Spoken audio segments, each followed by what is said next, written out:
All right, hi there again.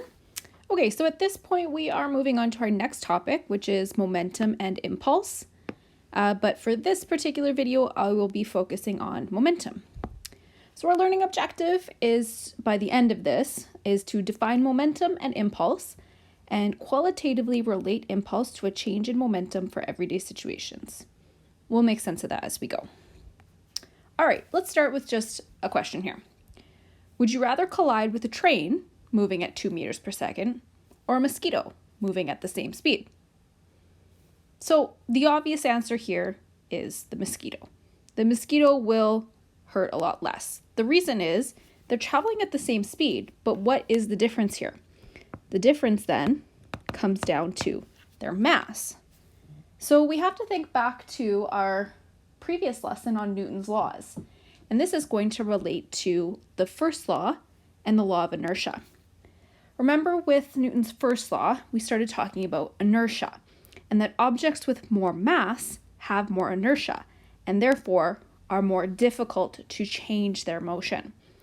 So the train that has a much larger mass, even though it's moving at the same speed, it is going to have a larger momentum.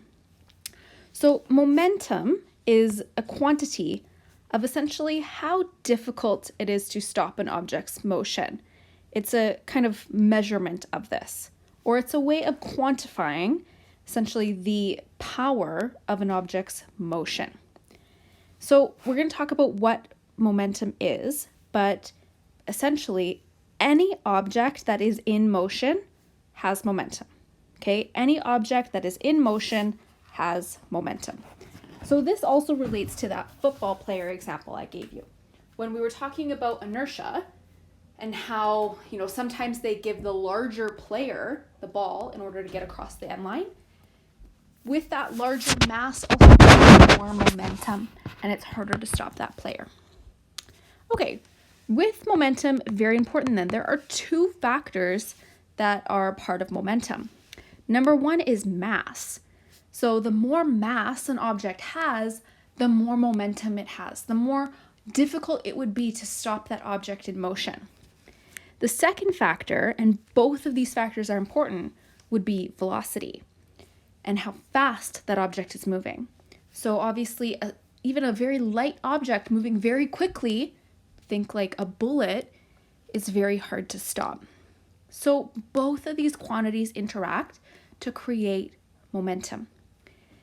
Now, it's very important though, when it comes time to look at the calculation, even if an object has a large mass, if velocity is 0, then momentum is 0.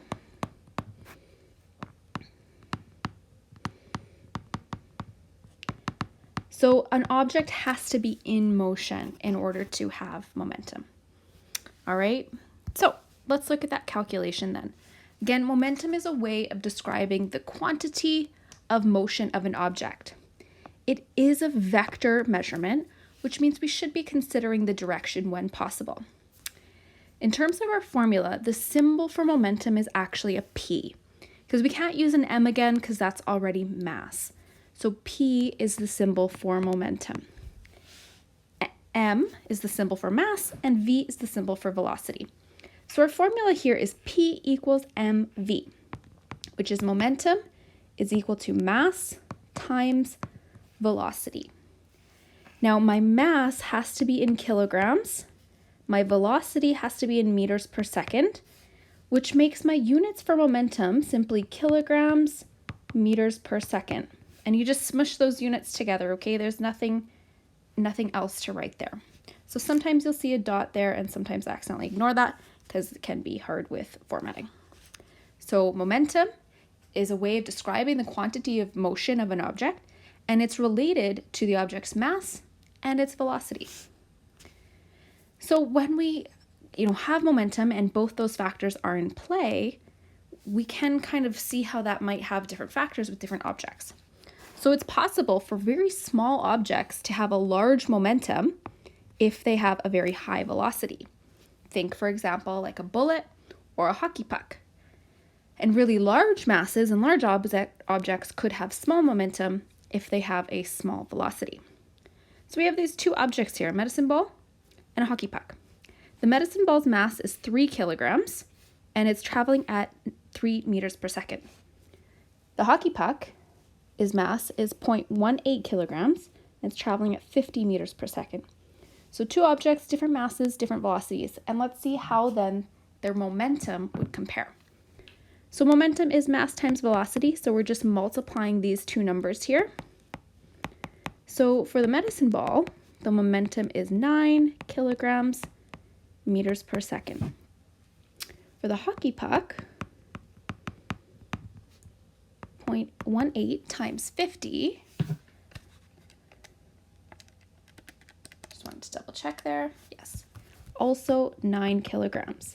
So these two objects, it's possible for them to actually have the exact same momentum if the smaller object has a much higher velocity. Okay, so momentum depends on mass and velocity.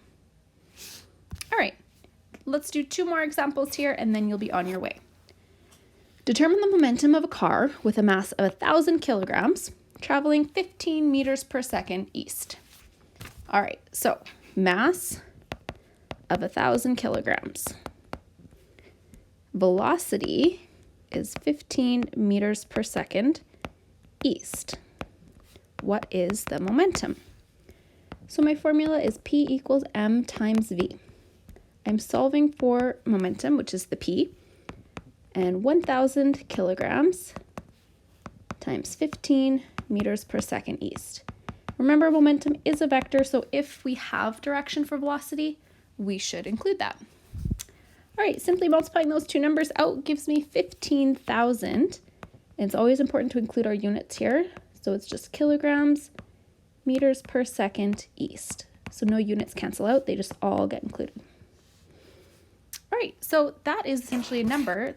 The object's momentum is describing its quantity of motion. A higher momentum means that object would be more difficult to stop if you needed to. That's essentially what momentum is, almost like the power of movement. All right, next example. A baseball has a mass of 250 grams and travels at a speed of 28 meters per second. What is the momentum?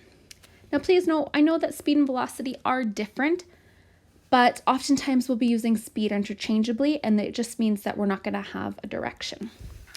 All right, my mass here is 250 grams. My speed is 28 meters per second, and I'm solving for momentum. Now, hopefully you've realized there's a bit of a catch here. All right, it's really important that you know what units everything has to be in. In order for momentum to be in kilograms meters per second, we need to convert this grams to kilograms.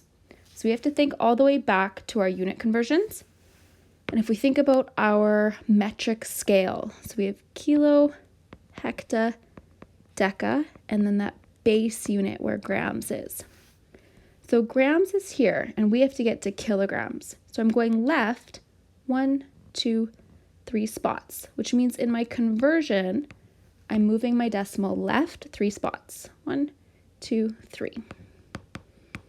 So that leaves me with an equivalent of 0.25 kilograms.